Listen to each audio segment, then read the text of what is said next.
So hello friends, welcome back to my YouTube channel. আশা করি তোমরা সবাই ভালো আছো। তো আমিও ভালো আছি।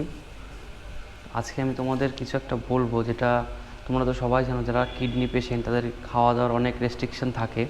সে ব্যাপারে আজকে আমি তোমাদের কিছু কথা বলবো, যে কি কি খাওয়া যাবে কি না যাবে, বা আমি কী কী খাই, কী কী খাওয়া যাবে। প্রথমে ডাক্তারের হিসাবে সেই ডায়েট চার্টটা আমাকে দিয়েছে, সেটা তোমাদের আস্তে আস্তে বলবো। আর আমি কী খাই সেটাও তোমাদের আস্তে আস্তে বলবো।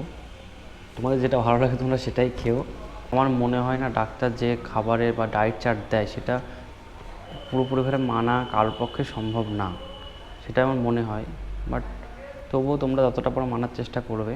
আমিও অল্প স্বল্প মানার চেষ্টা করি, বাট পুরোটা মানি না। তো আমি তোমাদের বলছি যে আমার মানে কী কী ডায়েট চার্টটা দিয়েছিল ডাক্তারবাবু, সেটা বলছি এক এক করে। আমি তোদের শর্টেই বলবো, খুব একটা লংয়ে বলবো না। ভিডিওটা পজ করে স্ক্রিনশটও নিয়ে নিতে পারো। বাট আমি এবার তোমাদের বলছি সংক্ষেপে, কিছু শর্টে বলার চেষ্টা করছি।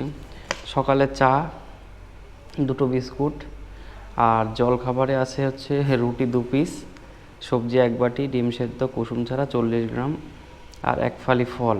ফলের মধ্যে তো 4টে ফল বিশেষত আমরা খেতে পারি, সেটা হচ্ছে আপেল, পেয়ারা, শশা আর পাকা পেঁপে। এই 4টে ফলই আমরা খেতে পারি, তাছাড়া আদার্স কোনো ফল খাওয়া যাবে না। আর দুপুরের খাবার আছে ভাত 60 গ্রাম, আর সবজি আছে 1 বাটি, আর মাছ বা চিকেন যাই হোক তোমরা খেলে। আর বিকালে আছে চা, মুড়ি আছে, মানে বিকালে যে টিফিনটা আছে সেটা হচ্ছে তোমার নুন ছাড়া মুড়ি, ঠিক আছে, আর চিড়ে ভাজা আর লিকার চা 1 কাপ। এবার মুড়িটা তোমরা নুন ছাড়া কোথায় পাবে? যারা মুড়িটা হাতে ভাজে তাদেরকে গিয়ে বলতে হবে যে আমাকে একটু মানে নুন ছাড়া মুড়ি ভেজে দাও, ঠিক আছে, তাহলে ওরা তোমাকে নুন ছাড়া মুড়ি ভেজে দেবে। আর রাতের খাবারে আছে ভাত বা রুটি 3 পিস, সবজি 1 বাটি, মাছ বা চিকেন আছে, স্যালাড প্রয়োজন মতো, কিন্তু টমেটো নেওয়া যাবে না, টমেটো ছাড়া স্যালাড। আর এখানে বলা আছে 10 গ্রাম, রাতের বেলা 10 গ্রাম ডিমের পরিবর্তে তোমরা 30 মিলিলিটার দুধও খেতে পারো, ঠিক আছে।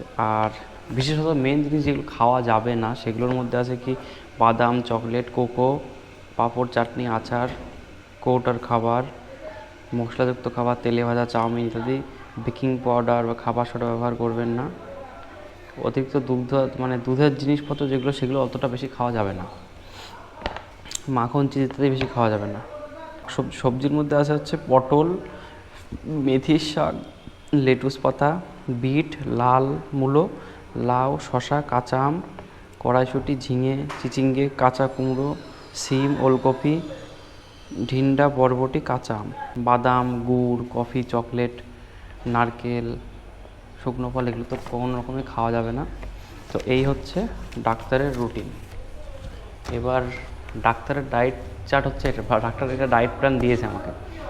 আমি আগে সপ্তাহে 2টো করে ডায়ালিসিস করতাম, বাট আমার তবু আমার যেহেতু নতুন নতুন মানে 4-5 মাস হতে ডায়ালিসিস হচ্ছে, কিন্তু আমার জলটা অতিরিক্ত মানে কেন বেড়ে যায় আমি বুঝি না। আমি দিনে 700-800 জল খাই, বাট জলটা আমার গেলেই 3-4 কিলো জল হয়ে যায়। তার জন্য আমি এখন আবার দিনে 3টে করে, সপ্তাহে 3টে করে ডায়ালিসিস নিচ্ছি।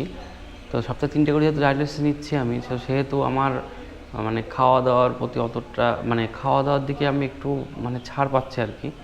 এবার দেখো ডাক্তার যেটা বলে সেই হিসাবে তো সবসময় চলা সম্ভব না। আমি যেমন কি খাই, আমি সকালে উঠে আমি ধরো মুড়ি চানাচুর একটু খেলাম। তারপরে আমি কি খাই, মুড়ি চানাচুর খাওয়ার পরে আমি মানে যেটা ভাত খাই, আর আমি ভাতই খাই। আমার এখানে লেখা আছে 60 গ্রাম ভাত, ঠিক আছে। বাট তোমরা নিজেরাই বলো যে 60 গ্রাম ভাত খেয়ে কি একটা মানুষ 60 গ্রাম ভাত কতটুকু, এইটুকু ভাত ওটুকু খেয়ে কি থাকা যায়? আমি পেট ভরে 3 বেলা খাই। আমি সকালবেলা উঠে ধরো ভাত খাই। আমি বিশেষত কী করি, যে প্রেশার কুকারের মধ্যে চাল দিয়ে একটু ডাল দিই, মটরের ডাল দিই, মুসুর ডালটা দিই না, জানি ডাল খাওয়া বারণ, তবুও আমি ডাল হালকা দিই। তো ভাত, ডাল, একটু আলু, আর তোমার হালকা একটু লবণ আর লঙ্কা, এই দিয়ে আমি একবারে প্রেশার কুকারে সেদ্ধ বসিয়ে দিই।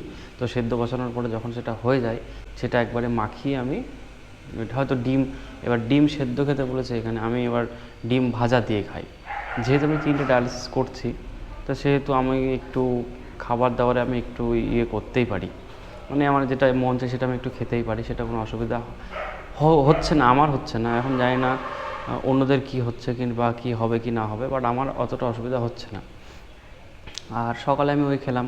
এবার দুপুরে আসি, দুপুরে আমি ওই সেম খাবারই খাই। মানে দুপুরে আমি ধরো ভাত বা ডাল সেদ্ধ বা আলু ভাতে, ঠিক আছে, বা কোনো সবজি, মানে তরকারি, পটল ফটল দিয়ে আলু ফালু দিয়ে একটা তরকারি করলো মা, সেইটাই আমি খাই। আর এটা গেল আমার দুপুরবেলার খাবার। এবার আমি আসি বিকালবেলা। বিকালবেলা আমার যেহেতু চায়ের নেশা নেই বা আমি চাটা কখনো খাই না, তো তারপরে আমি দুপুরবেলা খাওয়া দাওয়া করে ঘুমালাম। তারপরে যখন সন্ধ্যার দিকে উঠলাম, সন্ধ্যার দিকে উঠে আমি ধরো আবার একটু মুড়ি খেলাম। মুড়ি চানাচুর একটু শসা দিয়ে, লঙ্কা দিয়ে, পেঁয়াজ দিয়ে মাখিয়ে একটু খেলাম। ওই আমার দুপুরের সন্ধ্যার খাওয়াটা হয়ে গেল। তারপরে আসি রাতের বেলা ধরো আমি কোনো দিন ওই ফেনা ভাত, যেটা সকালে বললাম, সেরকম করেও প্রেশার কুকারে ভাত দিয়ে খাই। আবার কখনো একটু রুটিও খাই, রুটি বা একটু হোটেল থেকে একটু তরকারি নিয়ে আসলাম। সবসময় তো আর একরকম তেল মশলা যেহেতু কম, সবসময় তো ভালো লাগে না, মাঝে সাথে একটু খেতেও ইচ্ছে করে। তো আমি তরকা একটু মাঝে সাথে নিয়ে আসি। আর যেটা সত্যি কথা, মিথ্যা কথা বলে তো লাভ নেই। আর তোমার রাতের বেলা আমি বিশেষত একটু ছোলা, মানে ছাতু আর কি, ছোলার ছাতু আর ধরো একটু কমপ্ল্যান একটু মিক্সড করে রাত্রে খেয়ে নিই। তাহলে খেয়ে পরের দিন সকালবেলা পেটটা ভালো, দেখবা সুন্দর ক্লিয়ার হচ্ছে পেটটা, ঠিক আছে, শরীরটার মধ্যে বেশি এনার্জেটিক থাকে। তাই হচ্ছে আমার সারাদিনের খাবার। আর আমি জল মোটামুটি ওই 750-800 মতো জল আমি খাই পার ডে। আর আমার তো যেহেতু প্রেশারের জন্য হয়েছে, আমার যেহেতু সুগার নেই, সেহেতু আমি চিনি ফিনি একটু ইউজ করি। যেহেতু আমার সুগারটা নেই, বাট বেশি চিনি ইউজ করি না, অল্প চিনি ইউজ করি। তো এই হচ্ছে আমার খাবার ডায়েট প্ল্যান, ঠিক আছে। এবার মানে যেটা আমাকে ডাক্তারবাবু দিয়েছিল সেটা তো আমি মেনে চলছি না, বা ওরা অতটা মেনে চলা সম্ভব না। আর আমার কাছে সে ওয়েট মেশিন টেশিন কিছুই নেই।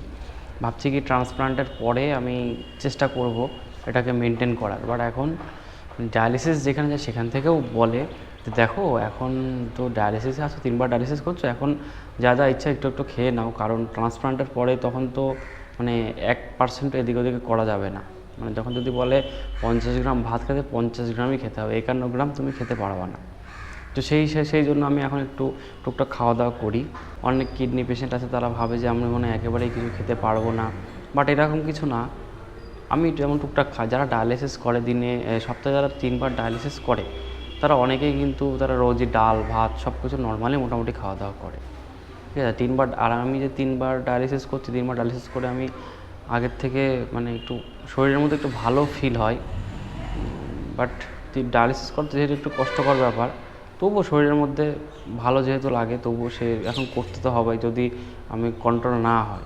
যেহেতু আমি ভাত টাত বেশি খেয়ে ফেলি, ভাত খেলে তো মানে জল বাড়বেই, সেই হিসাবে আমার একটু জল টল বেড়ে যায়, সেই হিসাবে 3টে ডায়ালিসিস করি।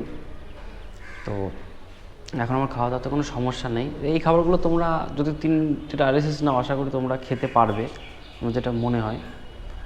তো আর এই চ্যানেলটা আমি বিশেষত তৈরি করেছি যে আমি একটা মানে আমার ইউটিউবে যে তোমরা যে আমাকে সাপোর্ট করবা, বা তোমরা আমাকে সাপোর্ট যদি করো, বা আমার যে সাবস্ক্রাইবার আছে সবাই মিলে আমার একটা ইচ্ছা যে সবাই মিলে একটা গ্রুপ বানাবো। গ্রুপ বানিয়ে সেখানে মানে জন্য যাদের একটু প্রবলেম আছে, কিডনির সমস্যা বা এই আর্থিক দিক থেকে তাদের খুব অভাব, তাদেরকে যদি মানে 2 টাকা 5 টাকা দিয়ে যদি কিছু হেল্প করা যায়, সেজন্য এই চ্যানেলটা খুলেছি আমি। তো যত সাবস্ক্রাইবার বাড়বে আমার মানে হেল্প করতে ততটা সুবিধা হবে মানুষের, ঠিক আছে। আর মানুষকে ততটা হেল্প করতে পারবো, এই উদ্দেশ্যে ভিডিওটা বা এই চ্যানেলটা খোলা আমার। তো আশা করি আমার ডায়েট চার্ট বা আমি কী কী খাই সেটা তোমরা শুনলে। তো ভিডিওটা আশা করি তোমাদের ভালো লেগেছে। ভিডিওটা যদি ভালো লেগে থাকে অবশ্যই চ্যানেলটাকে সাবস্ক্রাইব করো এরকম আরও ভিডিও পাওয়ার জন্য। তো আবার আমাদের নেক্সট ভিডিওতে দেখা হবে, ততক্ষণ সবাই ভালো থেকো।